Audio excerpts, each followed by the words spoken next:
Assalamualaikum warahmatullahi wabarakatuh. A'udzu billahi minasyaitonir rajim. Bismillahirrahmanirrahim. Alhamdulillahi rabbil alamin. Wa bihi nasta'inu ala umurid dunya waddin.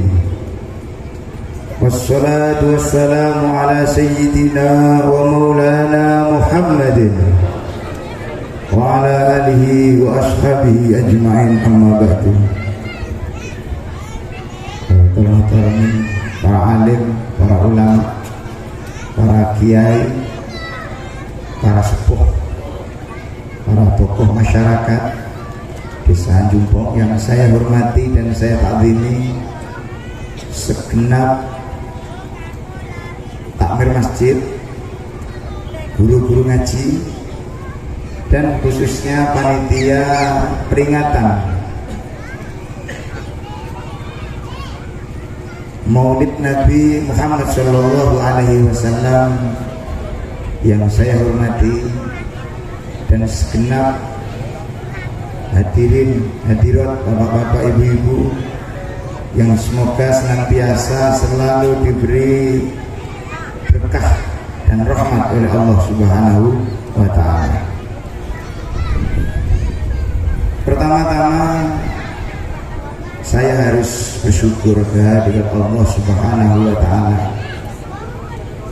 Malam ini diberi kesempatan untuk silaturahim atau ikut hadir di dalam acara yang sangat istimewa, yaitu memperingati hari atau bulan kelahirannya Gusti kita Kanjeng Nabi Muhammad Shallallahu Alaihi Wasallam.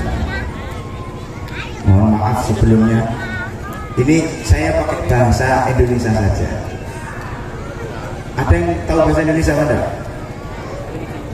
Madura. Boleh saya tahu yang Madura.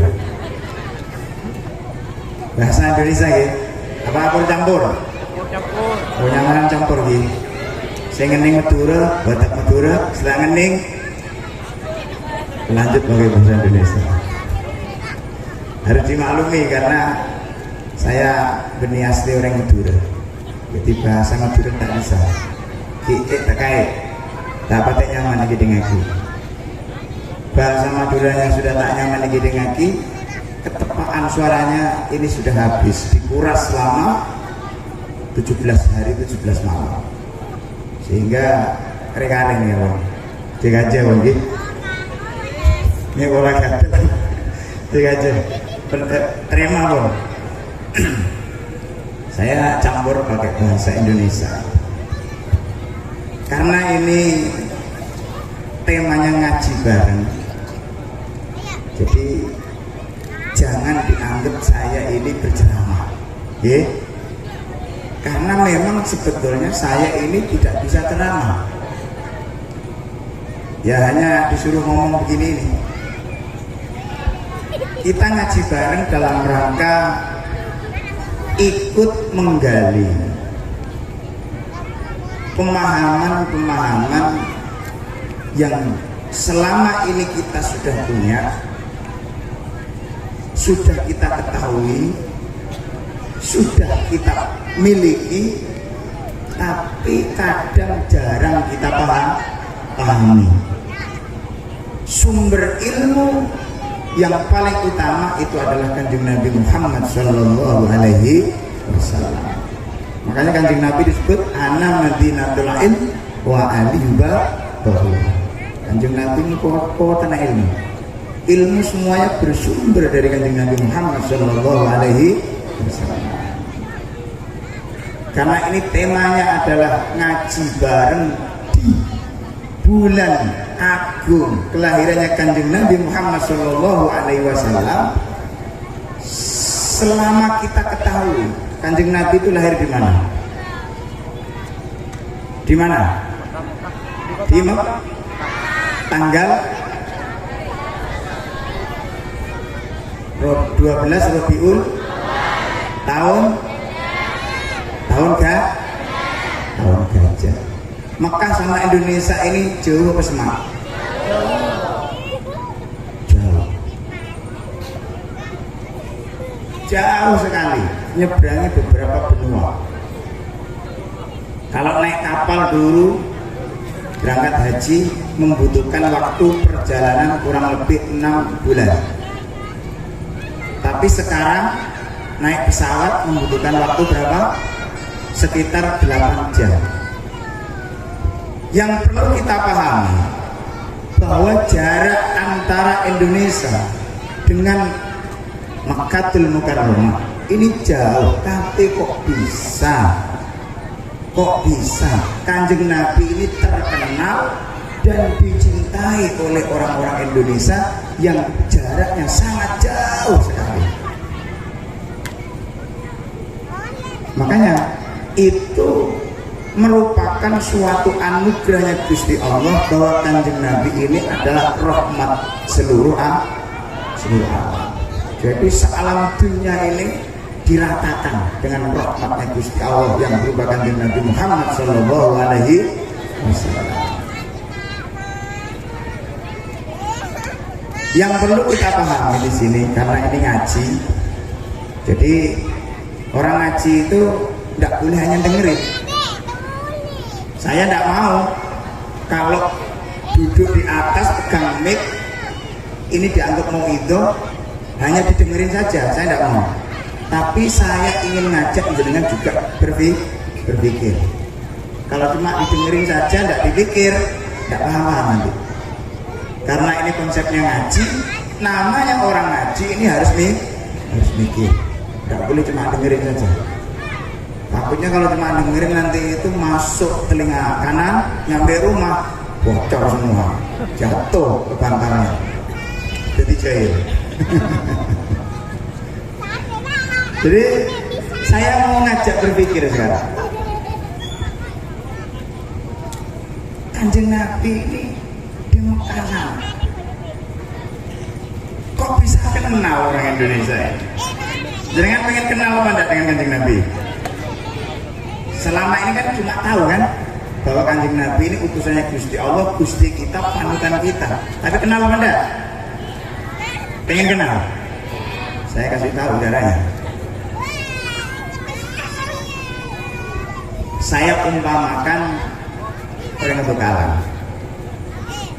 atau orang jejuduan atau orang yang mempunyai ikatan persahabatan atau pertemanan. Ada dua orang lain dari satu desa, tidak saling kenal tapi cuma dengar namanya, hanya tahu namanya saja. Seperti kemarin atau sebelum-sebelumnya mungkin ada banner Condong Tresno gitu ya, mungkin belum kenal, cuma tahu pada tanggal malam 18 apa? Rabiul Awal akan ada Condong Tresno yang isi kiainya Bandro. Tapi itu hanya tulisan, hanya dikenalkan, hanya dikasih tahu, tapi belum kan? Kenal. Sekarang kenal apa belum? Belum. Ya kenal, dianggap kenal karena sudah aktif-aktifan. Proses untuk kesini ini saya kasih cerita, panitianya itu bolak-balik ke rumah, dapat salam dari masyarakat Jumpo, khususnya takmir masjid, gimana Maulid ini mau ngadain ngaji bareng dengan Condong. Balik lagi sama bilangnya begitu. Akhirnya bahasa halusnya kesokan. Saya aslinya tak kesokan, tapi gara-gara bolak-balik yang mengundang, akhirnya saya kesokan. Ya sudah, meskipun suara saya para kader itu aja, datang saya. Ini sama ceritanya jenengan dengan Kanjeng Nabi. Kita dari dulu hanya tahu, hanya kita mengimani, tapi tidak kenal.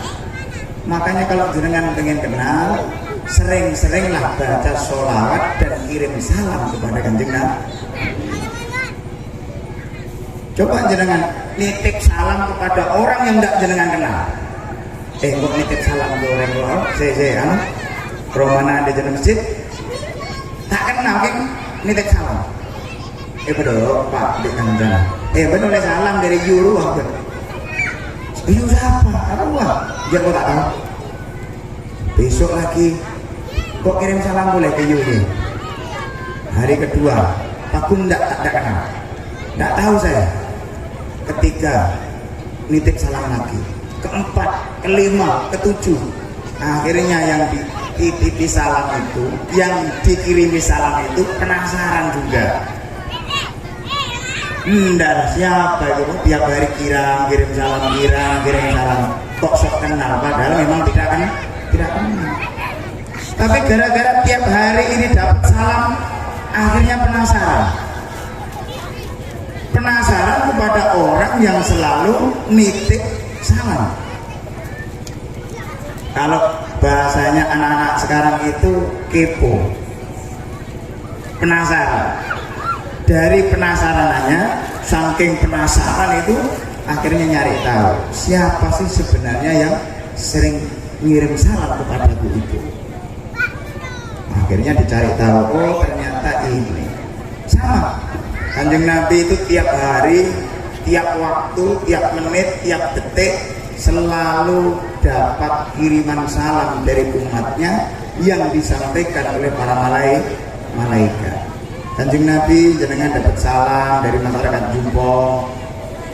Masa Kanjeng Nabi di Mekah tahu desa Jumpong? Tidak kira tahu. Jumpong itu mana? Besok lagi Kanjeng Nabi jenengan dapat salam dari masyarakat Jumpong. Iya. Hari ketiga Kanjeng Nabi jenengan dapat salam dari masyarakat Jumpong. Diiyain saja sama Kanjeng Nabi, tapi libelian tiap hari. Akhirnya Kanjeng Nabi menjadi penasaran juga. Kayak apa sih masyarakat Jumpong itu? Kok tiap hari lelah-lelahnya ngirim salam kepada aku? Penasaran Kanjeng Nabi. Akhirnya Kanjeng Nabi ruhnya ini bisa rawuh untuk menjawab secara langsung salamnya masyarakat Jumpong. Semoga acara selawatan pada malam ini Kanjeng Nabi ini bisa rawuh langsung untuk menjawab salamnya masyarakat Jumpong. Amin Allahumma.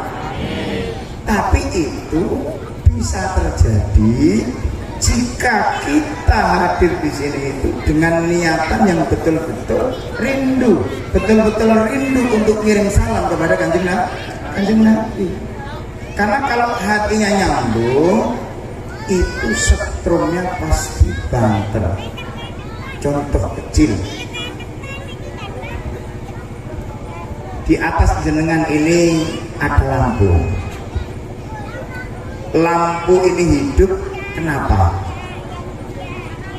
Ada arus listrik. Karena ada setrum, bukan karena ada listrik. Meskipun kabelnya nyambung, lampunya nyambung, tapi tidak ada setrumnya, tidak akan bisa hidup.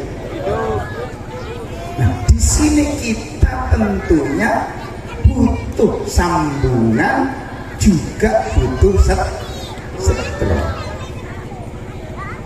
Kalau kita hanya punya setrum, tapi tidak punya sambungan, nanti jenengan malah kesetrum. Iya apa tidak? Ada setrumnya, tidak ada kabelnya, kesetrum jenengan. Nah, sambungan itu berupa apa? Sambungan itu adalah berupa tradisi, kegiatan, acara, pengajian, sholawatan, arbe, itu bahasanya. Ini adalah bagian dari kabel yang akan menghubungkan kita kepada Gusti Kanjeng Nabi Muhammad Sallallahu Alaihi Wasallam. Makanya saya mau cerita, Jadi takmir masjid sekarang ini saya anggap agak cocok kalau undang Gondong Tresno. Tapi saya bukan promosi, jangan undang lagi. Ini bonus saja ini. Ini tujuannya adalah sama, untuk nyambung. Setrumnya sudah ada, dengan sholawat tiap hari itu bagian dari setrum.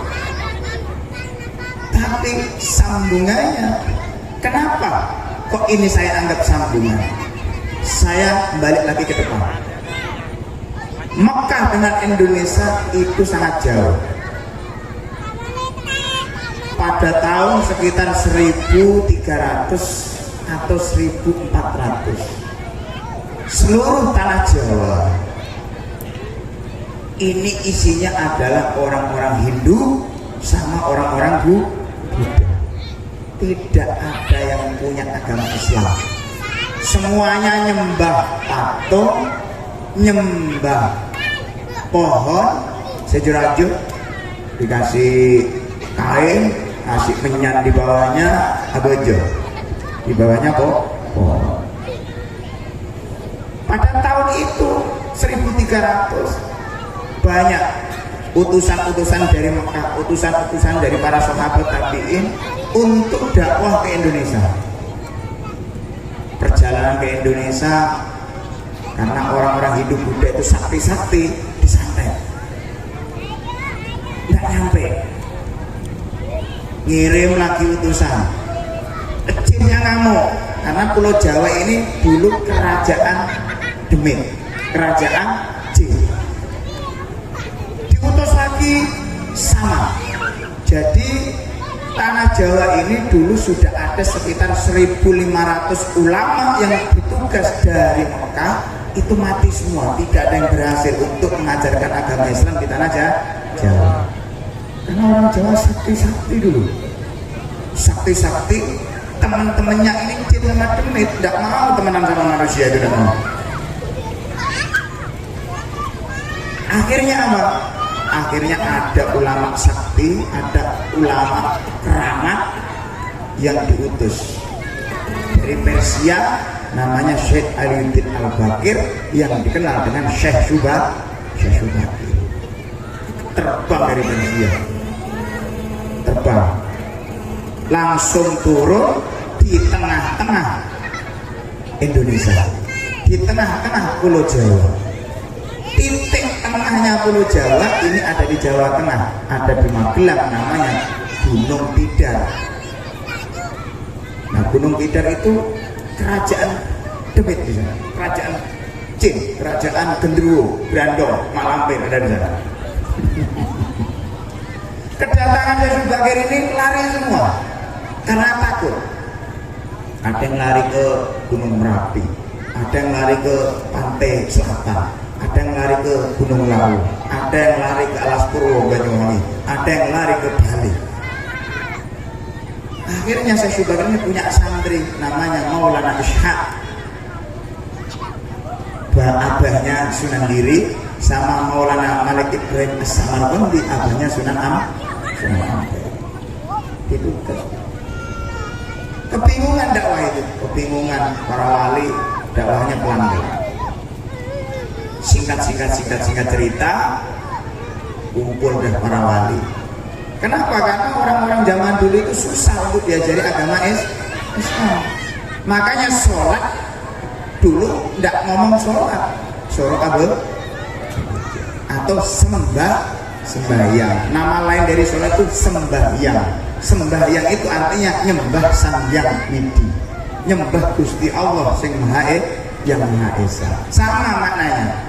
Makanya musola kalau zaman dulu namanya langgar, tidak ada. Kenapa? Itu dinamai para wali biar agak nyerempet dengan orang Hindu Buddha, agar mereka itu mau menerima ajarannya para wali. Akhirnya singkat cerita, agama Islam mulai berkembang, akhirnya mendirikan masjid pertama yang disebut dengan Masjid Agung Demak. Tapi sebelum masuk pembuatan Masjid Agung Demak, Islam sudah mulai tumbuh, mulai ramai dikenal oleh orang, mulai diterima oleh orang Hindu Buddha. Akhirnya Mbah Sunan Kalijogo ngarang tembang namanya ilir tandure usumilir. Ada angin semilir. Angin semilir dianggap adalah agama Islam ini sudah mulai menyebar. Tandure usumilir, tanaman iman itu sudah mulai tumbuh di tanah Jawa. Terus apa lagunya? Tandure usumilir tak senggol temanten.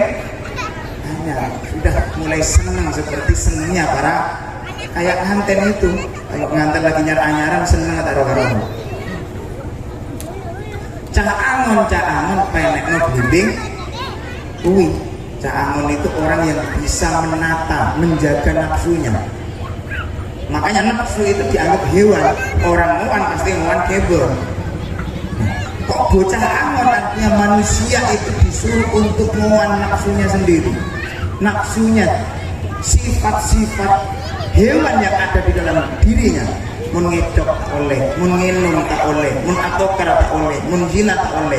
Ini harus engon, harus diangon oleh dirinya sendiri.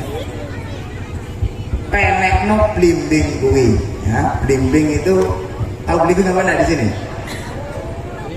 Blimbing itu ada garisnya 5, menunjukkan rukun Islam. Menurutkan blimbing ini kan licin. Meskipun agama Islam itu sulit untuk mengerjakan 5 rukun, meskipun licin pun butuh inain, tetap harus dikerjakan. Nah, biar kita semua dapat barokahnya tembang ilir-ilir karyanya Simbah Sunan Kalijogo. Mari kita simak bareng-bareng tembang ilir.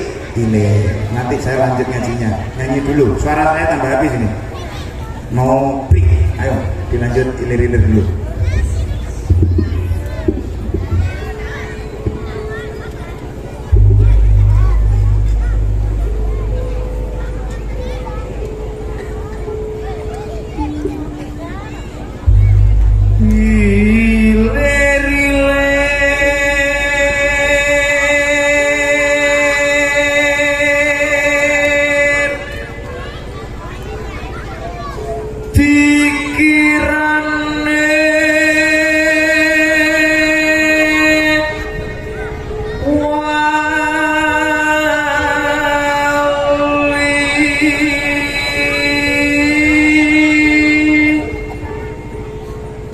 Ilir-ilir Kak Dinto merupakan tikir pengelolaan Kanjeng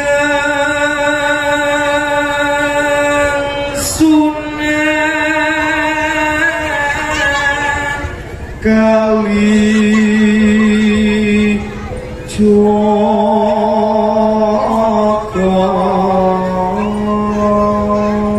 engki Kak Dinto Kanjeng Sunan Kalijogo sekak dimateng bang kota begending ilir-ilir Kak Dinto yang kit sarang ajunane pon Raden Sahid Sunan Kalijogo. Raden Sahid asmane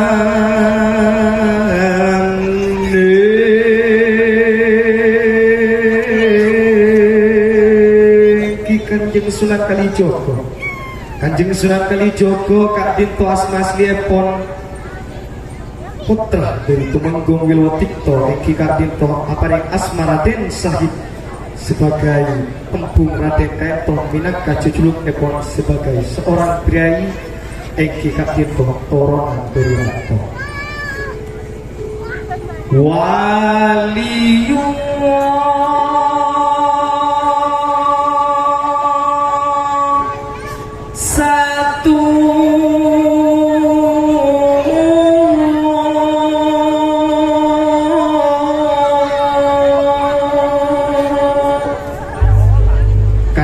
Sunan Kalijogo Kak Dinto merupakan seorang waliullah termasuk anggota dari 9 wali ingkang satuhu wali sisa onggu-ongguna benih gun wali inayana medar piulang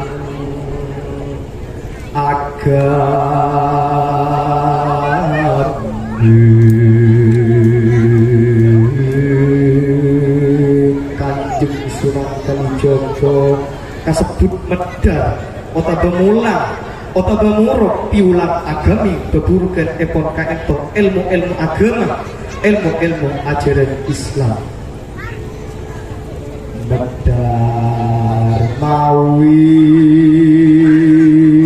coro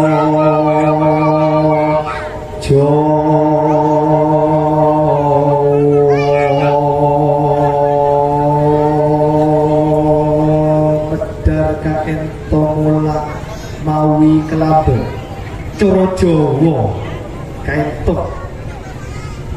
mulang Kanjeng Sunan Kalijaga kelaben cara Jawa budaya kang adi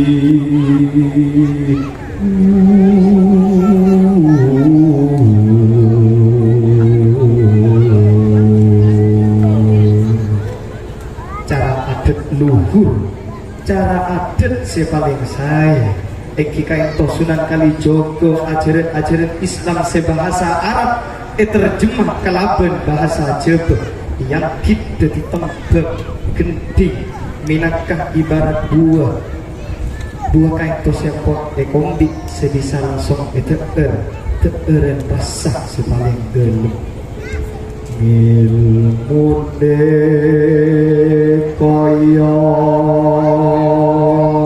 samudra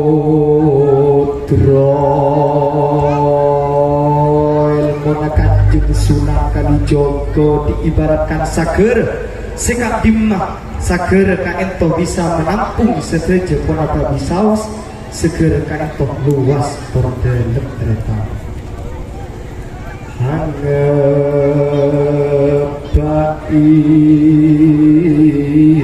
hamagri tanah Jawi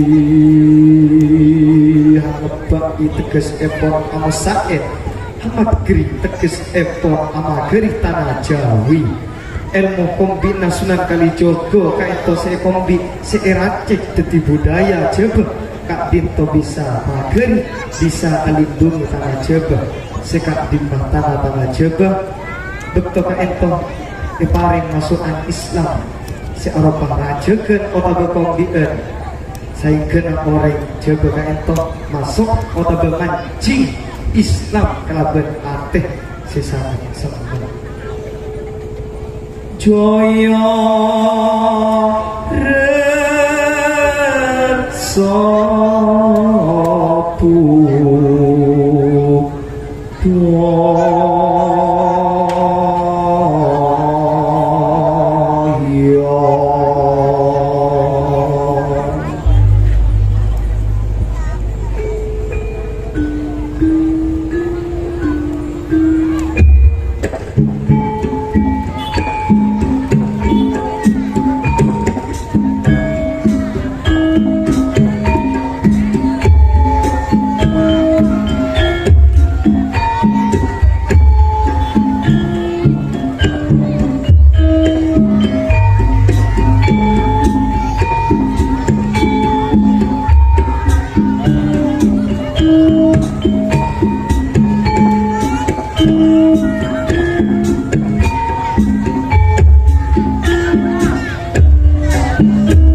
Sasung Ketira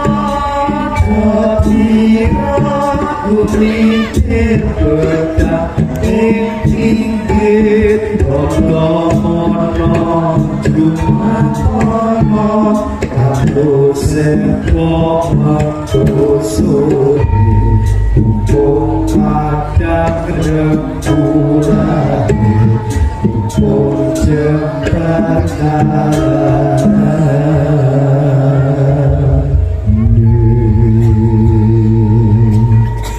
Ya Surat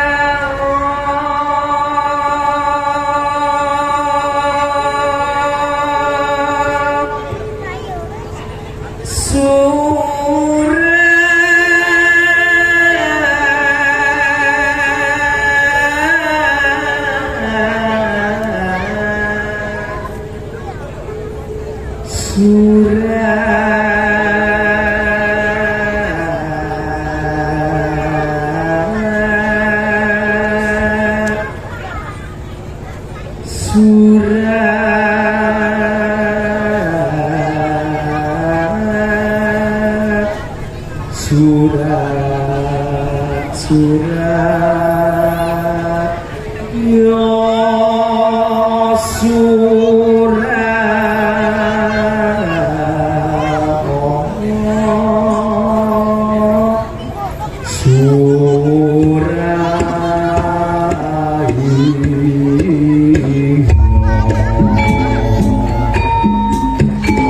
Islam mulai dikenal di tanah Jawa, kemudian para wali songo sepakat untuk mendirikan masjid pertama yang disebut dengan Masjid Agung Demak. Nah, jadi para wali itu untuk gimana caranya orang-orang Jawa itu mau masuk ke masjid, akhirnya para wali songo ini membuat hiburan pakai gamelan sama menggunakan wayang. Jadi diadakan pertunjukan wayang sama gamelan di depan masjid kayak gini nih. Di depan masjid dibuat pintu gerbang namanya gapura. Kalau di sini namanya labang sekiting. Labang sekiting. Labang sekiting itu dari kata sekaten. Sekaten. Sekaten itu Jawa, diganti sekaten. Nyampe Madura, Albo sekaten. Jadi bahasa Arabnya seketeng itu syahadatain. Ya. Jadi labang seketeng itu ada bahasa Arabnya. Kalau ditanya Bahasa Arabnya lebeng seketeng itu apa? Syahadatain asyhadu an la ilaha illallah wa asyhadu anna muhammadar rasulullah. Jadi dulu itu kalau orang mau naik ke masjid, mau lihat pertunjukan wayang sama gamelannya para wali, harus beli karcis. Karcisnya nyegat di depan lebeng seketeng itu. Cuma disuruh maos maca 2 syahadat. Kalau di Jawa namanya gapura, bukan seketeng. Gapura dari bahasa Arab ghafuro. Gapuro dari bahasa Arab ghafuro. Ghafuro artinya diampuni. Orang kalau sudah baca 2 syahadat masuk gapura, masuk tabung seketeng, dosa-dosanya sudah diampuni karena sudah manjing Islam, karena sudah masuk Islam. Makanya ini kalau bisa dibangun gapura. Panitia masjid itu kan di tabung seketeng itu. Takut segiting.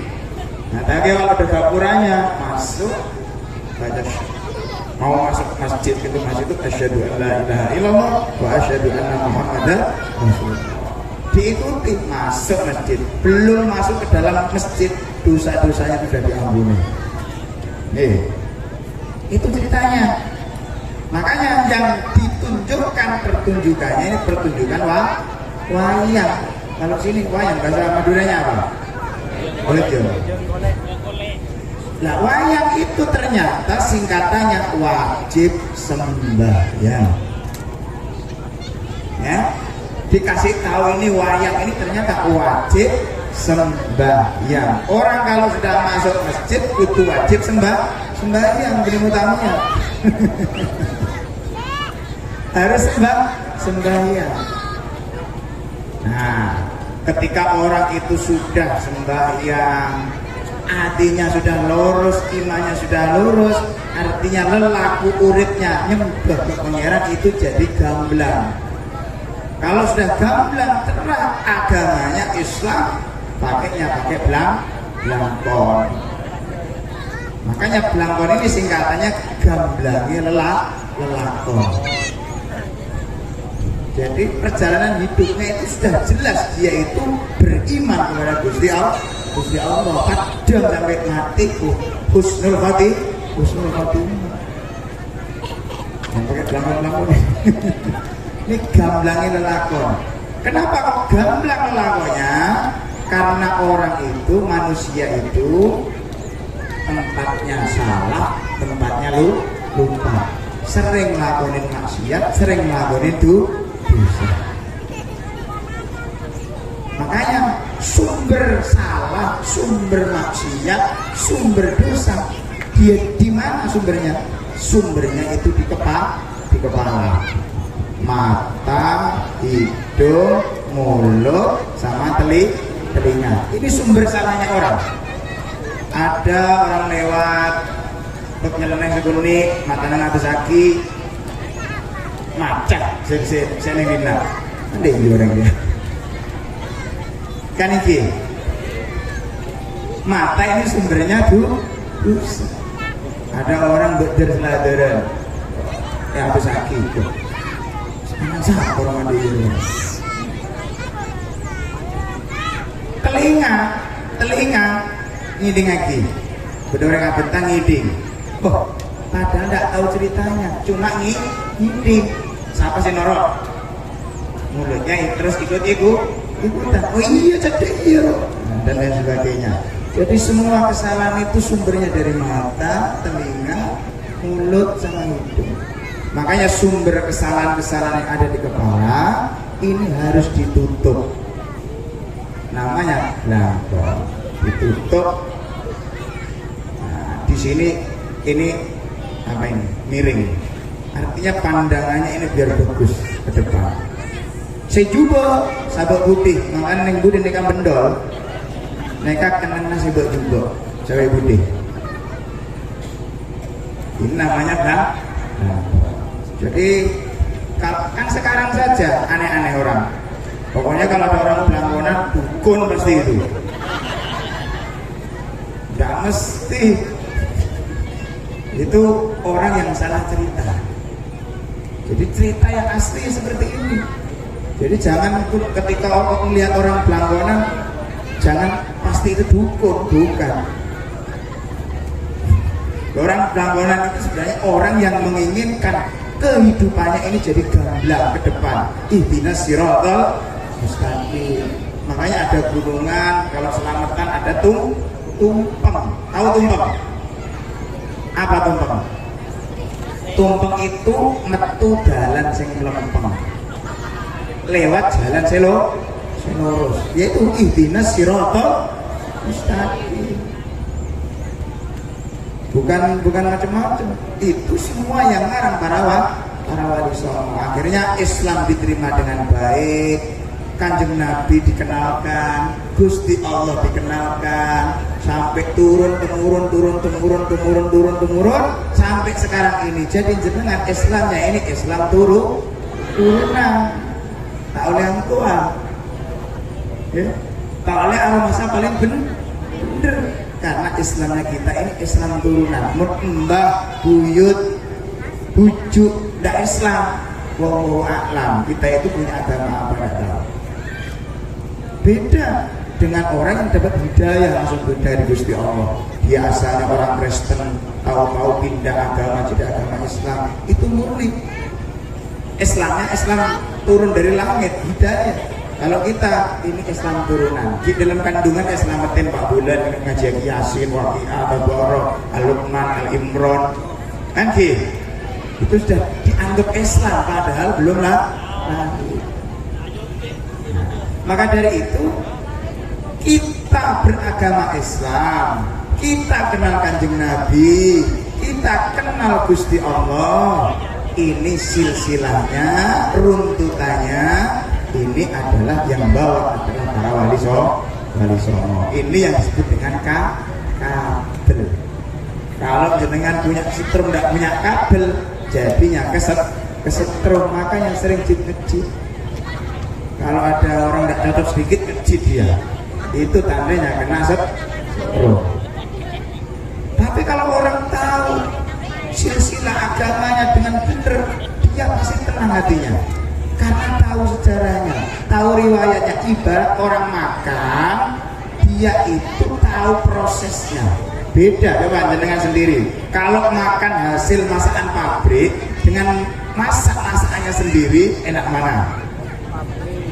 Enak masaknya sendiri meskipun terong ekolog.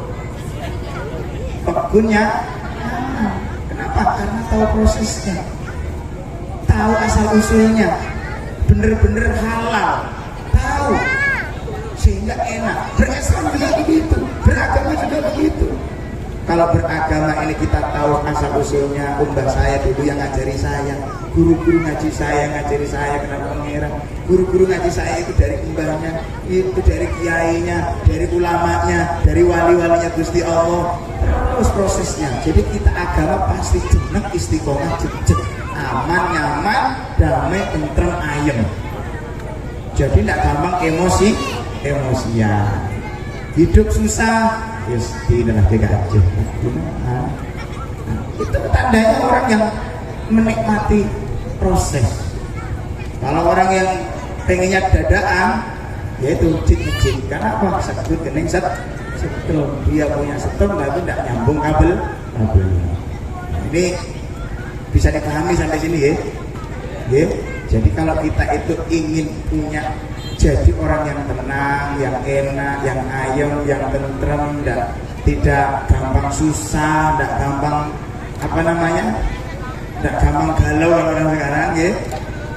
Sudah, jenengan penyambung ke bapak ibu, penyambung ke mbah, penyambung ke cucu, penyambung ke bujuknya, ke bujuk-bujuk, ke para wali-wali, ke guru-guru. Insya Allah apa yang menjadi kerutan hidup ini akan dihilangkan oleh Gusti Allah. Kenapa? Karena sambungannya jelas, setrumnya ngalir dengan baik, bukan kena setrum. Nah, ini yang dimaksud. Sehingga apa? Kita di dalam menyelamati kelahirannya Kanjeng Nabi ini bukan dari nafsu, bukan dari wah kok paling kenyang ada selawat ya, kok tipi ke tipi ya kenjenar ya, bukan dari situ. Tapi kita di samping hormat kelahirannya Kanjeng Nabi Muhammad Shallallahu Alaihi Wasallam, kita juga harus berterima kasih kepada para wali-wali yang dulunya mati-matian taruhan nyawa untuk mengenalkan Kanjeng Nabi di tanah Jawa, yaitu para wali so. Jadi kita ngambil berkahnya. Semoga pada malam ini niatan kita ngurmat Gusti kita Kanjeng Nabi Muhammad Shallallahu Alaihi Wasallam ini betul-betul tersambung dengan sambungannya para wali-walinya Gusti Allah, sehingga niatan kita untuk syukur, niatan kita ini untuk betul-betul bersyukur masih diberi keimanan, kecintaan kepada Kanjeng Nabi Muhammad Shallallahu Alaihi Wasallam ini betul-betul terkait oleh rantai yang langsung nyambung kepada Gusti kita Kanjeng Nabi Muhammad Shallallahu Alaihi Wasallam. Cukup ya? Banyak ngaji banyak. Yang penting sedikit ini dipahami. Semoga apa yang sedikit saya sampaikan ini bisa menjadi tambahan ilmu yang bermanfaat. Khususnya adalah ini untuk diri kita sendiri. Kenapa? Saya sering nyampaikan gitu. Orang itu sabar semua. Orang itu punya masalah semua. Tidak ada ceritanya orang hidup tidak punya masalah. Semua orang pasti punya masalah. Dan orang itu sabar semua. Tidak ada ceritanya orang tidak sabar. Jadi gampang-gampangnya kelakuan odin yang sabar. Sabar ini gampang apa nih kok? Gampang, paling gampang ya sabar.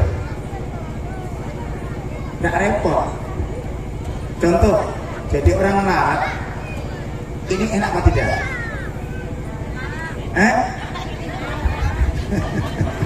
Lentas saya cuma tanya, meskipun jenengan tidak melarat, saya cuma tanya. Jadi orang melarat enak apa enggak? Nggak enak. Tapi tetap.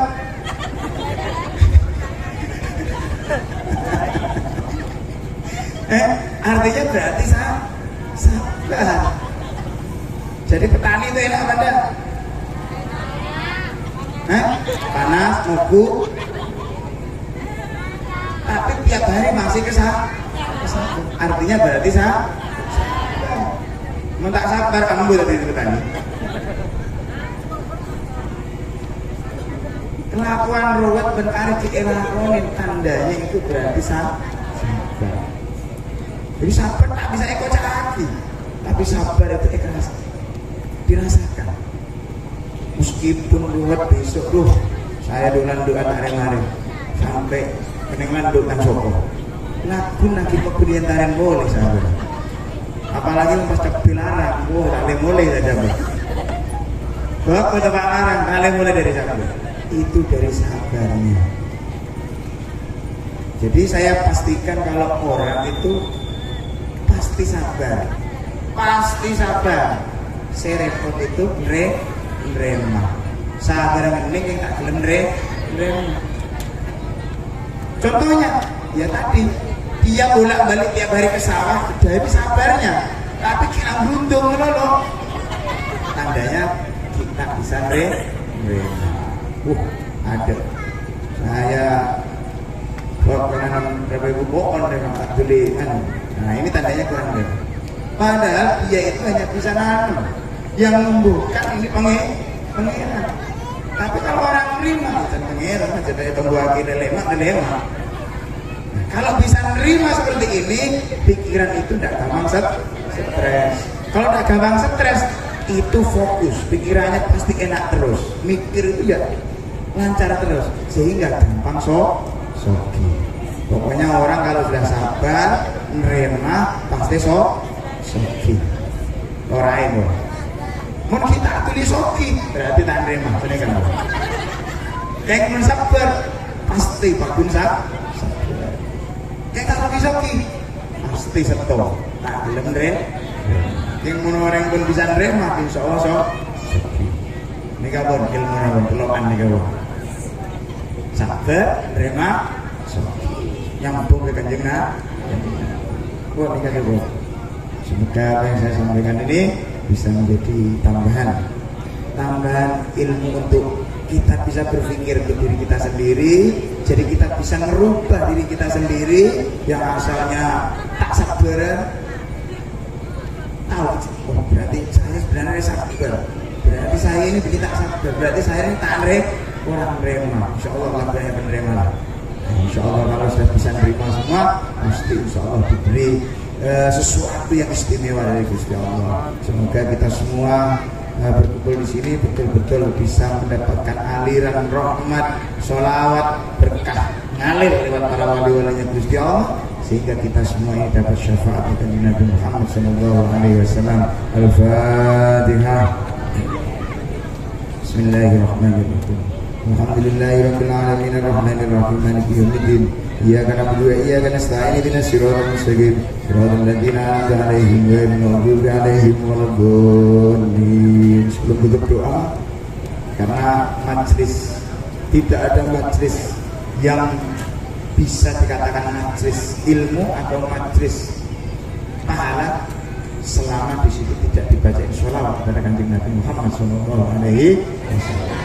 Jadi biar jenengan pulang ini sudah ilmunya, misalkan nanti jatuh di jalan tidak apa-apa, yang penting barokah sholawatnya jangan sampai. Lebih-lebih ilmu cekat, sudah pulang bawa ilmu, suruh nerima Pak. Jadi kalau bapak-bapak ini harus menerima usulannya istrinya, harus menerima usulan istrinya. Kalau ibu-ibu harus menerima penghasilan bapaknya. Sama-sama menerima masukan hasil aku maksudnya. Dibacakan sholawat dulu biar terus bisa ditutup. Mungkin dari saya ada lebih dan kurangnya mohon maaf yang sebesar-besarnya. Wassalamualaikum warahmatullahi wabarakatuh.